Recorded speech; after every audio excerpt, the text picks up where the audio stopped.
watching Where Are They Now with your host, Dianne Hart. Now here's Dianne. Good evening. Welcome to Where Are They Now? I'm your host, Dianne Hart, and this evening I have the awesome pleasure of interviewing a phenomenal woman, Miss Denita Asberry. She is not just a phenomenal woman, she's a singer, a songwriter. How are you doing this evening? I'm doing great. Well, we're going to jump right in. Let's get started. So where are you from? Detroit, Michigan. Born and raised. What schools did you attend? For elementary, I went to McCullough. For junior high, I went to Longfellow. And for high school, I went to Murray Wright. And then for college, I went to Mercy College of Detroit.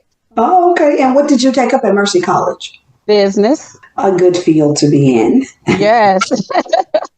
Being a singer and a songwriter, are you an entrepreneur and own your own business of sorts? Well, yes, I'm working on that. I have a couple of ideas in mind. So, yeah, I just went to the licensing expo and talked to a couple of people, trying to work out some things like some books and have some great ideas. Well, that's how it all has to start, right? As an idea before we do anything else. Let's talk a little bit about when did you get started singing? How old were you? Oh, wow. I think I was probably about 4, being in the Angel and Carol Choir at Ebenezer AME Methodist Church. And that's when I realized, I like singing. And I learned to sing from home. So my whole family, everyone sang except my grandfather. We really wanted him to stop. But I got into the school at 3rd grade, and that's when the bug hit me. And someone left and couldn't do the solo, and I begged, please, can I sing it? And Mr. Folson, he was our teacher. He said, well, you're so young. We don't have 3rd graders singing. And I begged him. So he gave me an audition, and the song was Going Up Yonder by the Hawkins Family. And so that was my first solo and my first standing ovation. And that's when the bug hit me. That was in 3rd grade? Yes. That's when I realized that's what I wanted to do. So you've known most of your life that you wanted to be a singer and you pursued your dream. So where else did you sing after that 3rd grade audition and getting those standing ovations? Where did you go from there? Well, the choir I was in, I was really blessed. We traveled to Lansing. We sang at the state capitol. We traveled all over. We were on TV. And then, after that, I got with the James Tatum. He was pretty popular. He had a jazz trio, and we sang in the choir. So we would dress up and be at the orchestra hall, at the music hall. So at a very young age, I was traveling a lot with the choirs. And in junior high, Mrs. Butler and Mr. White, they were part of my journey as well. We were always traveling and doing concerts. And so, yeah, the bug hit me. I knew this is really, really what I want to do. And in junior high, I would be in dance class also. And I remember it was like the Ford Auditorium. So because I was doing both, I would have to have my dance costume because we had to have a tap show right after I had to sing. So it would be underneath. And I learned about a quick change really early. And I would go downstairs and take off my robe and jump on the hydraulic stage and come up and be ready to go. You were already dressed with your costume underneath your robe. Yes, at the Ford Auditorium. So what age were you when you went professional? 16, matter of fact. I joined a band. It's called Main Attraction. And then I got the bug to even do more. So I said, let me join another band. And so I got with a guy, his name was Cody Black. He was very popular in Detroit. And I kept doing it wasn't audition. It was like an open mic karaoke. And I kept winning. So I won about 5 times. And he said, you can't come back anymore. Why don't you just join my band? So that's how that started. That's how that started. He said, they're going to think we're cheating or something. So he was like, yeah, let's just, do that. And I remember one of my jobs were we did at the Blue Chip 2. And that's where I met Lottie the Body. And I didn't know who she was until my mother told me, do you know who's helping you out? And she pulled me to the side. She really helped me out very young. And she said, don't go in the back room. And I just like to know who dressed you today. You know, what was your thought process? And I said, oh, I dressed myself. Do you like it? And she said, it's nice if you go into Sunday school. And so I said, okay. She said, whose stockings do you have on? I said, my mom's. She said, it looks like it because you have elephant legs, you know, because it gets wrinkled after a while because it's not my size. And so she asked me, have you ever had sex? No way. And she said, yeah, you sing like it. I was like, what? I understood after she explained to me, oh, once you get hurt and you have that heartbreak, after you really fall deeply in love, you're going to sing differently. And she was right. So that means you changed your clothes, you changed your attire, and dressed more appropriate for your shows. Mm-hmm. Took off the pantyhose so you had no elephant legs. We won't talk about the other part. Took place. I took care of everything. Right. That is hilarious. She set you straight and started you on your journey to where you are today, huh? Yes. It gave me the confidence, and it was just like I wasn't a little girl anymore. She made me like more professional. Mm-hmm. And to know, like, wherever your environment is, this is how you have to look and this is how you have to act, you know, how to work an audience and things of that nature. So that was the start of that. And then I joined this other band called Royalty. And later on, we changed our name to Opulent. And we used to work every week at the Metro Renaissance on Greenfield. And so our guitar player, his mom was our manager. And also we all had another manager, David Miles. He's pretty popular in Detroit as well. And that was the start of like really, really, you know, doing Ford Motor Company, you know, picnic parties and things of that nature. So you've been working a long, long time. Yes. Since you were a baby. Third grade. Even though you weren't getting paid in third grade, you were still working.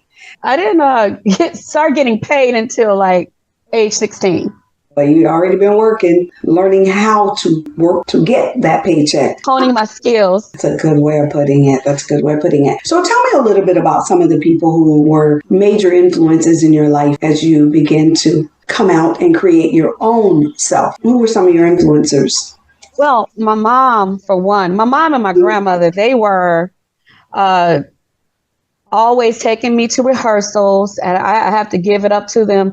God rest my grandmother's soul. They would bring chairs and wait for me outside while I go in and audition with those long lines, no matter what. Oh, Disney's come to town. Okay, let's go. Okay, I want to audition for this soap opera. Okay, let's go. Of course, I ran out of there because I felt like a little girl. Everybody else looked like a woman. But you know, I was already just always a go-getter. And whatever my idea was or my thought process, they were always 100% behind me. So I give it up to them because, I mean, they had a lot of patience, waiting, driving me around, spending money. Oh, you need this dress? Okay, you need these shoes. They always made sure I had everything I needed to do whatever I needed to do. When I got to college, my grandfather was like, yeah, you need a real job, you know, and I can get you into Ford Motor Company. And I said, you know, that's nice, you know, stability, but I really don't want to do that. I really want to sing. And he was like, you need to, you know, go to school for something else other than singing. So I tried that for 2 years. And then this play I heard, they were auditioning. My friend Reva told me about it. And we both went down there and auditioned. And it was during the times of those gospel musicals when they had Beauty Shop and Mama, I Want to Sing. And this one was called Mama Don't. And it was directed by and produced and written by Mike Matthews. And so that was the start of me really traveling, getting out of Detroit. And my mother and my grandmother was out there waiting for me. After I said I made it, we were out in the middle of the street screaming because I was very, really happy because we were doing the show at the music hall. Wow. Obviously, Aretha has impacted you a great deal because I understand that you're doing some shows. Yes. Since 2017, I've been doing my own show. It's called SOULVILLE, Respect to the Queen. Now, how I started that, it just happened. I didn't expect it. After Beehive, I mean, not after Mama Don't, I did this show called Beehive, but I was working with the Attic Theater and the Gym Theater. So I did stuff like Hair and The Me Nobody Knows. So I started getting into a lot of plays. And once I did that, I was really excited about doing this Beehive because it was all the 60 music. My mother would, spin her records for me and say, this is what I grew up with. She taught me how to bop and jitterbug and all of that. So she said, if you want to learn anybody, you need to learn this lady. And she showed me a 45 of Respect. And she said, you need to learn this. And I said, oh, okay. So I got the part, in Beehive the first time for the Attic. I was doing a young Tina Turner when she was with Ike with the long hair. I started doing that. And then when I got to the Gym Theater, they hired me to do a swing. So if anybody got sick or, couldn't come to work, I did everybody. I even did Annette Funicello. Whoever went down, I was there, So after we finished the show, they asked me, I went to Japan with Beans Bowes. He used to work with Motown, him and his father. So we went out to Japan in Nagoya, and we were doing Gary's Motown, and we had a lot of people from Detroit, the band, and from Atlanta. So we all was one band, and it was the best time of my life. And honed other skills as well. I've learned to have even more like longevity on stage and stamina and everything. And it was different crowd. It was very interesting. Everybody went to McDonald's when we first got there. I said, you know what? Let me try this sushi stuff. So it was really good. It was a culture shock. It really was. But, I enjoyed it. I said, why in Rome, do as the Romans do. That's how I felt. So, once I got back from Japan, they asked me to come on the road. It was supposed to be a tour, but they said the first stop was going to be Las Vegas at the Luxor. And they had already did another round at the Sahara. And they said, you can catch the next round. I said, okay, not a problem. So I got there, and one of the girls that they hired to do Aretha, the piano player, said, I'll be right back because I'm supposed to go sing with each and every character because I'm the swing. I'm supposed to do everyone. They came back and they said, let me talk to you for a minute. I heard them arguing in another room, but we didn't know what it was about, what was going on. And so when I got back there, they said, the producer said, she's too skinny to be Aretha. And he said, are you kidding me? He said, she's doing the Aretha in the 60s. And she looks like her. And that's the first time I ever heard that. And he said, I just heard her sing. And she sounds like her, too, in the 60s. And so we ended up switching. And so I ended up being the lead in Beehive out here in Las Vegas. And that's how it started. And how long have you been performing your Aretha tribute in Vegas? I got here in 95. And then after that, in 97, I joined Legends in Concert. I didn't even know that it was a thing that you can, have a job, and pretty much it's just an acting job, being someone else. And I love it. I'm sure you do. I'm certain you're not singing for free. No, not at all.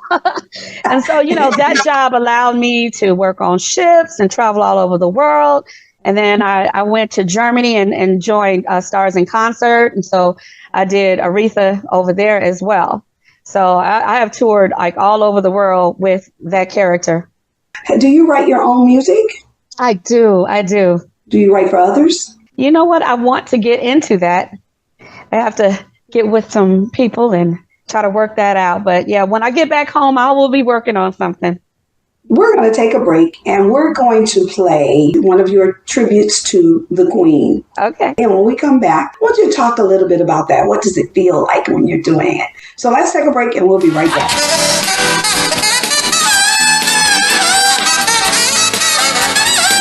Oh, that's it, y'all. Oh.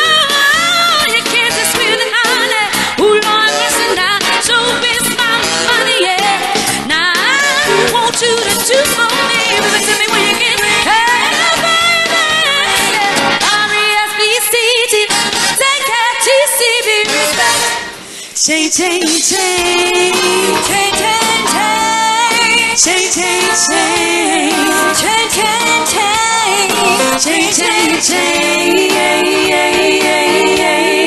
change, you got me where you want me. I ain't nothing but a fool. Yeah. You told me to leave you alone. My father said, come on home. The doctor said, take it easy. Oh, but your loving is much too strong. I'm adding to your change, change, change, change, change, change, change, change, change, change, change, change, change.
This is Dianne Hart. Be sure to catch my shows as we interview politicians and special guests on Wednesdays at 7 p.m. on The Opening Statement, the Lit TV network on Roku. Also, watch Where Are They Now as I interview entertainers of yesterday and today at 7:30 p.m. Detroit Hot TV on Facebook. Thank you.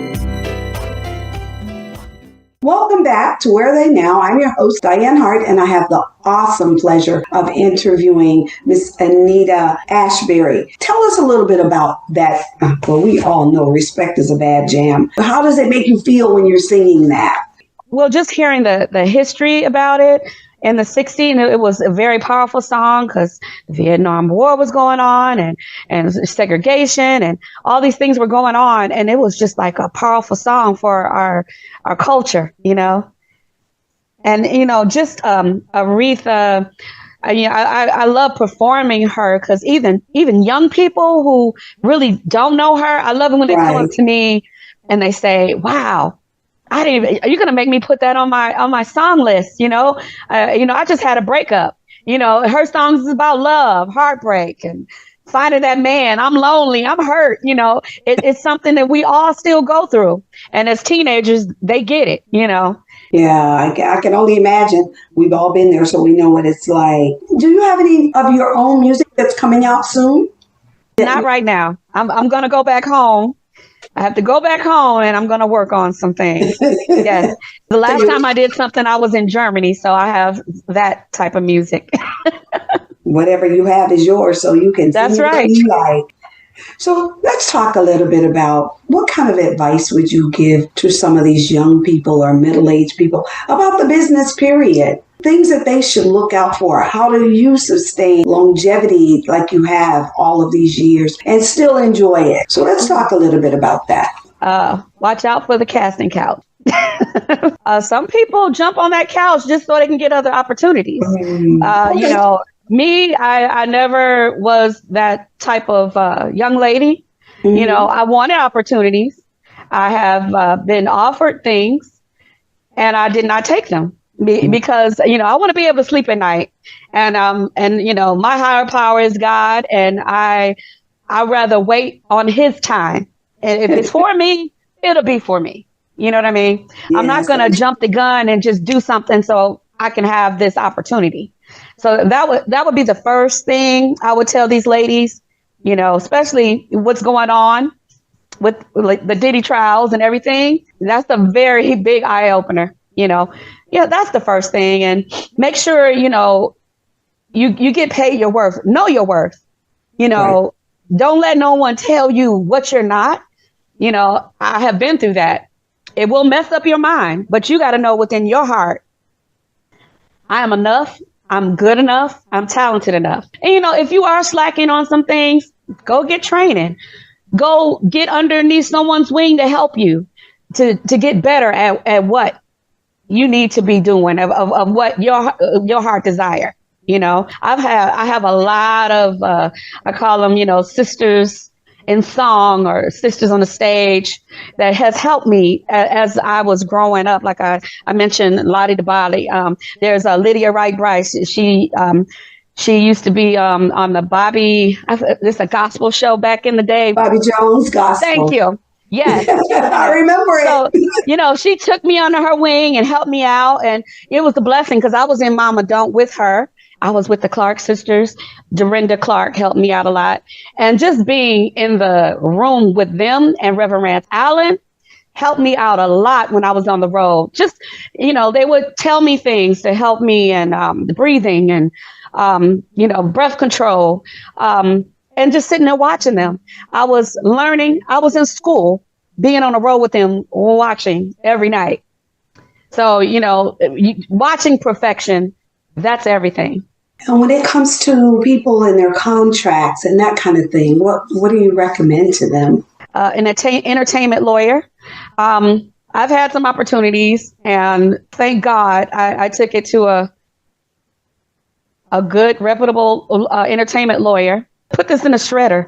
It's bad. You know, it's like 360 deals, 100% publishing, 10-year contracts where you don't make any money until after the 10 years, you know, and I didn't know like Tony Braxton and TLC and New Edition, they were all, you know, on the road and still broke. Beautiful music, #1 on the charts and still broke. So, you know, it's just, I started to learn and it's like, whoa, you have to go over this with a fine tooth comb. Yeah, so I dodged a lot of bullets. I mean, maybe if I would have put something out, yeah, I would have got like really bad. But I'm not changing my mind for anything. If I had to do it all over again, I would do it the same way. Kept me out of harm's way, put it that way.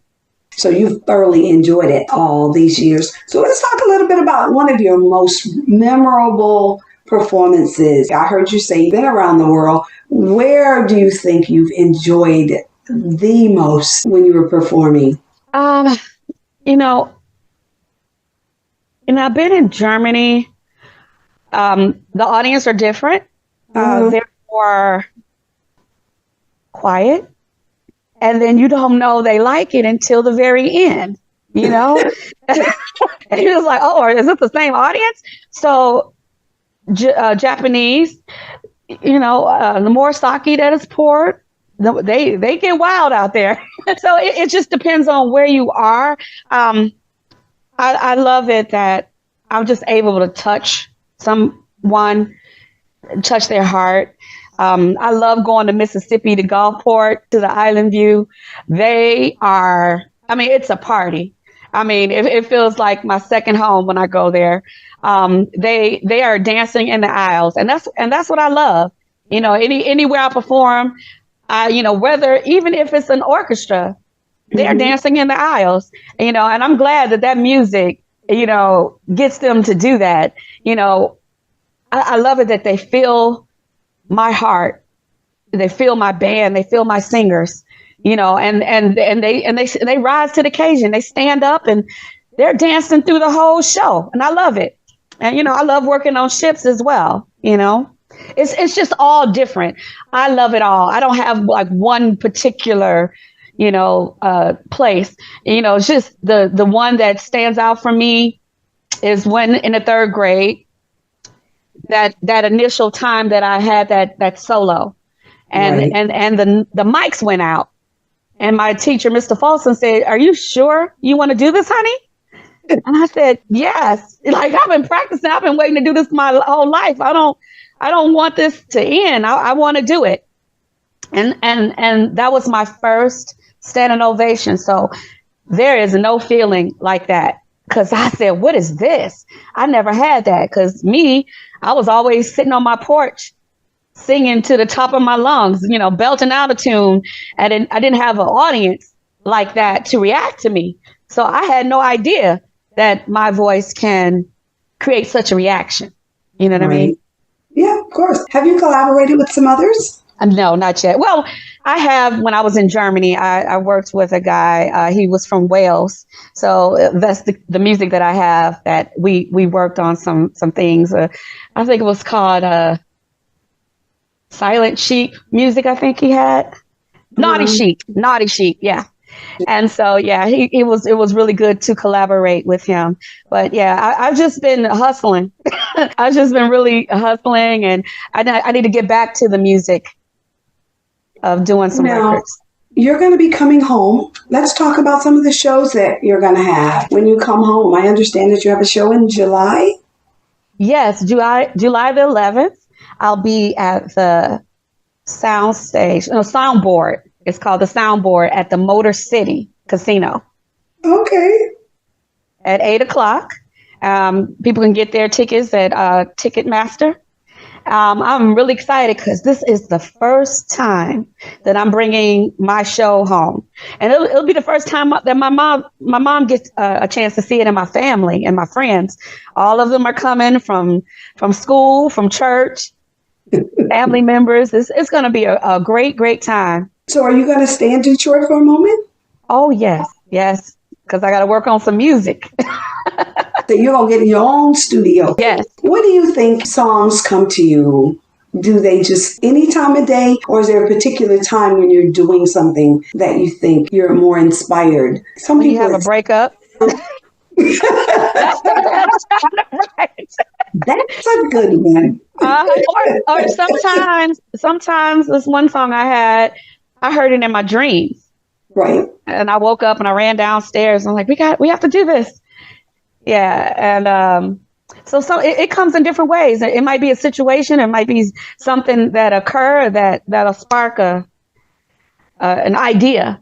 And that's all you need sometimes. That's all you need. So do you walk around with a voice recorder or your cell phone to make sure that you can hit it as soon as you hear it in your head? Yes. Thank God for the phones now. We have it embedded, but I used to have a little tape recorder. Like, hold on, let me get that thought in. Hold on. Yeah. So do you have more shows scheduled for Detroit, or are you going to be performing at the casino for a moment? It'll just be that one day. July 11th. July 11th. At 8 p.m.? Yes. So we want them to make sure that they go out, get your ticket so that you can see Miss Denita Asberry live in person. Also, where can your fans find you out on the social media platforms? I have Facebook, Denita Asberry, and I also have SOULVILLE, Respect to the Queen. And also on Instagram with the same. The Instagram is honeychild999, and the it's SOULVILLE for Instagram. Okay. If somebody wants to book you, is there a manager or an agency or something that they will call? Do you do other things like parties? Do you do kind of things other than just doing the Aretha piece? Will you do some other kind of songs? Oh, yes. You know, I love doing other songs. I love it. I'm an oldies but goodies girl. I always say I was born in the wrong era. You know, I ended up doing Motown cafe here. And it's a funny story because I was working at a store and I was counting, well, you count the inventory. And I said, I did not come to Vegas for this. And so I heard about this audition for Motown Cafe. And I said, what? I'm from Detroit. I have to go. I went and told my boss, I'm not feeling well. I have to go home. I went home. I had my stuff in the car, did my makeup on the way there, did my audition, did not know the news was watching me. And they interviewed me like right after. And I said, oh my goodness, I hope my boss didn't see that. And when I came back the next day, my boss said, come here, I need to talk to you. She said, I'm going to have to let you go. I said, I understand, because I already got Motown Cafe. So she said, you're going to be okay. So I'm glad you got it because, you don't need to be here from what I heard from the news. And I appreciated that from her, So, that's that how you got started out in Vegas? I came out here with Beehive. Oh, that's right. Yeah. Are there any other Detroitans out there that you've worked with in Vegas? Like I said, Cody Black. I've worked with the Clark sisters. I worked with Reverend Rance Allen. They're from Detroit? Yes. Yeah. Well, yeah. The Clark sisters. Yes. And you know what? Reverend Rance Allen, God rest his soul. I don't know if he was born and raised there, but he was there a lot. And and we were there doing the show, and we went on tour. So there's Lydia Wright Bryce, like I mentioned. I know Misty Love. I haven't worked with her yet, but we have. I used to come in and support her at Burke, and oh gosh, it's so many people. David Miles and the Milestones. Like I said, he was our manager back in the day. Lisa McCall. Matter of fact, we're working on trying to implement her in our show. She was Aretha Franklin's original choreographer for her show. Okay. So we've been in talks trying to work that out. Yes. So will you be home for the Detroit Black Music Awards show this year? I'm going to try to have to work that out. I would love First weekend in August. First weekend in August. Okay. First weekend. I think it's the 3rd. It's Sunday, August 3rd. And they're working on the location right now. They may have solidified it. I just got back. Misty is my cousin. Awesome. It's a small world. Yes, this is a very small world. Yes. And I'm going to be working with, I have worked with Turhan Van Dyke. Earl Van Dyke was his dad. So we're very close. So I've been working with him, and we're going to work on some music together as well. So, I still have my fingers in Detroit, when I come home, go visit everyone and try to get back in the swing of things. I haven't been home in such a long time. It's about that time. Got to get my Coney Island and my Greek town. I was looking for some folk out of Vegas to interview, and Thomas was like, I know just the perfect person for you. I said, who? And he said, Denita Asberry. And I said, oh, okay. Then I was talking to Missy, and she said, Denita Asberry. We were just out there, last week? Yep, they just hung out. Right. We were hanging out, watching a show together. Yes, and I was like, oh, okay. So they love you, and they're looking forward to you coming home to be there. So am I. Oh, this is going to be amazing just to come home, Yeah. Do you have children? Yes. So he's a man child. He's grown. 35. Does he sing? He can, but he doesn't want to. He doesn't. He see all the stuff I go through. He's like, no way. I'd rather have a real job. but it is a real job. Yeah. But he see all the things I go through as a woman. Like they'll turn me down. He'll hear on the speaker when he was growing up. I had him homeschooled. He went on the road with me. He traveled all around the world with me as well. He would go through it with me and see my downfalls when people tell me no. Or you're not the size we want, or you're not the color that we want. So he knows like all my heartbreaks, but he see me push through them. and say, well, that's not going to stop me. Okay, if you don't want me, somebody else will, you know? Right. That's right. I never take no, you know, I always keep going. As you should. Right. Good. There's no reason to stop. You know who you are and you know your worth. So you say, well, okay, I might not be for you, but I am for somebody else. Yeah. And you know, like when I did Beehive, I thought after I had my child that, okay, my career is over. It's time to look for a real job now, you know? And then when I joined it, I was taking over as a swing for this lady that had 3 kids on the road. So she let me know it was possible. Big ups to Cheryl. So she had 3 kids on the road. And I said, I only have 1. If she's doing this on the road, I have no, you know. And then they would pin me in her costume because like one of her kids would get sick.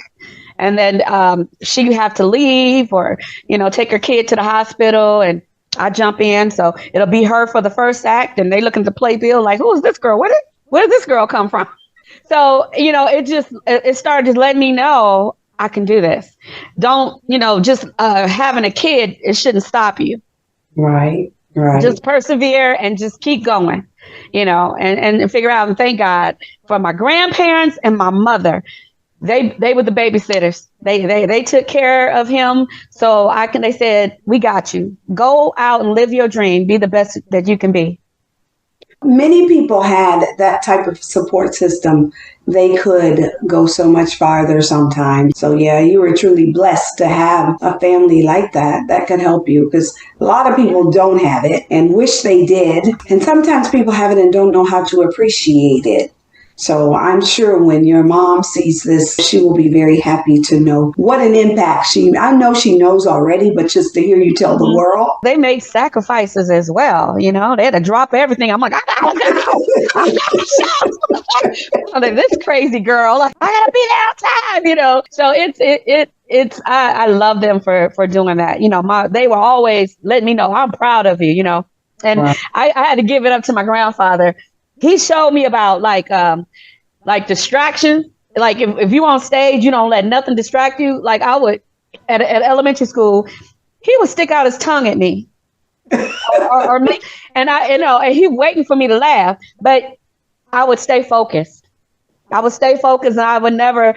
My mother said, I can't see how you didn't break, and start laughing and forget your words, because, grandfather was hilarious and he would do stuff like that on purpose. I'm glad he did, because there's a lot of things that happen in the audience that will distract you. Absolutely. Well, we're going to take another break and we're going to play your tribute to Aretha. I can't even imagine what it must have been like playing Aretha, but we're going to take a break and we'll be right back. If you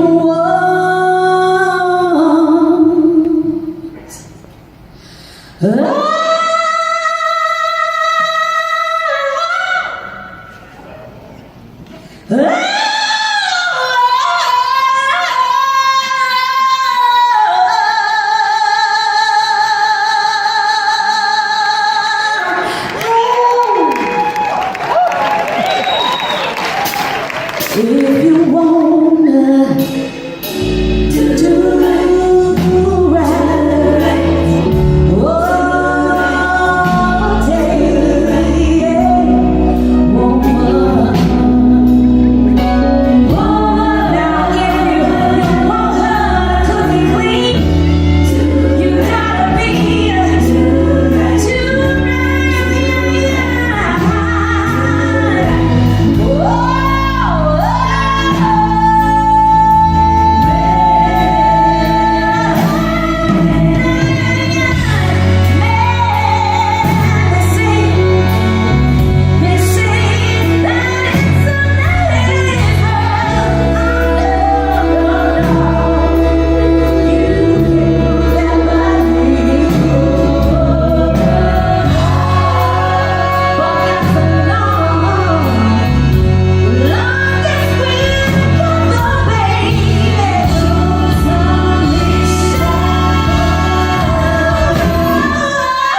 Lord have mercy.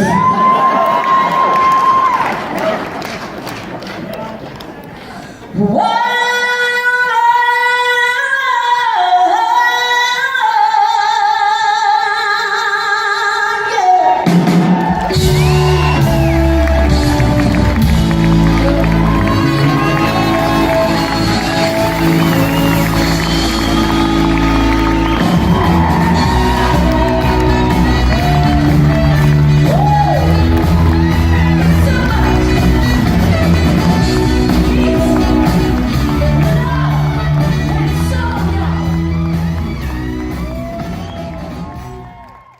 Welcome back to Where Are They Now? I am your host, Dianne Hart, and this evening I have the awesome pleasure of interviewing Miss Denita Asberry. Natural Woman is a bad, bad jam. How do you feel when you're singing that song? Makes me feel good because I am a natural woman through and through. I didn't know when I was a little girl singing it what it meant, but now I know what it means, you know? And it's not that a man has to make you feel like a natural woman. You got to feel like a natural woman on the inside. That's how it makes me feel. It makes me feel strong and empowered. Any of her songs, you know, it creates an emotion, different emotions, you know.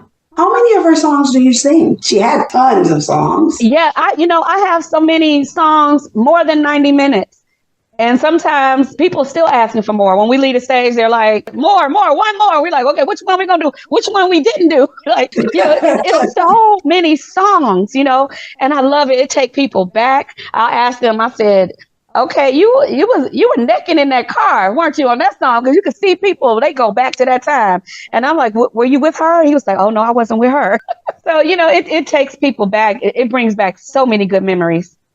You know, when they played those songs on the radio, and they still, you know, they play them. If you're on the oldie but goodies, you'll hear them once in a while, right. and it'll just take you right back. And I wasn't born in that era, but I still feel like I was, because those songs really, they really touched my heart. I even did a show as myself doing all her songs called With Love from Aretha. And it was all about my ex-boyfriend. So I told all my business about all my boyfriends, about each song. And people were laughing. It was hilarious. So I can relate to each and every song, trust me. I'm sure I could too. No, I've listened to a lot of her music. Yeah, we all have a little piece of something in all of these songs. And that's because I think maybe she wrote her music based on her life and what was happening with her. And like you were saying, that you sometimes write according to what's happening, which it seems like almost all of you singers do that and can do it well. Hear something and say, oh, I know what that is, and, you know, and jot it down. But I want to thank you for allowing me this opportunity to interview you. Time seems to just get away. I hear the music when we start these conversations. I'd like to spend the rest of the evening talking about some of the things that you've done in your lifetime, because I can only imagine how awesome it must be to be able to travel around the world. I just have to give it up to the people at Muscle Shows and Fame Studios. I worked with them and met them, the people that created Aretha's first hit. Mm-hmm. Love those guys over there. Got a chance to work with them. So Muscle Shows, love those guys. So again, I want to thank you for giving me this opportunity. Let me tell you where you all can catch me. Every Wednesday night, I am on The Opening Statement. I'm on Roku at 7 o'clock, Wednesday night on the Lit TV network, right here out of the city of Tampa. And that show's called The Opening Statement. On Thursday night, you can catch me at 7:30 on Where Are They Now on Detroit Hot TV. Facebook will be streaming live. So please, you all, watch the show, enjoy it. You can also catch me out on YouTube. That's at Dianne Hart 2126. Like and subscribe, hit the bell, so every time I put up a new video, you'll get notified. So again, thank you so much for being here with me this evening. Glad to be here. Thank you. Bye-bye.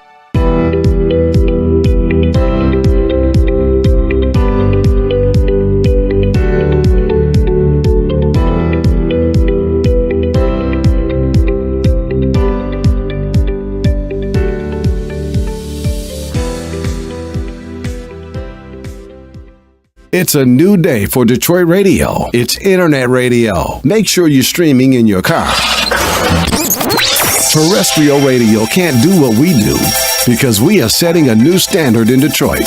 The best Detroit artists are here, along with all your national favorites. The most music 24/7 by all your local favorites, like Anita Baker, Michael Henderson, Kim, So how did you find your way back in and the Dramatics. If they're from Detroit, they're heard here. This is where Detroit turns for R&B from yesterday and today. 24 karat magic in the air. Detroit Hot Radio.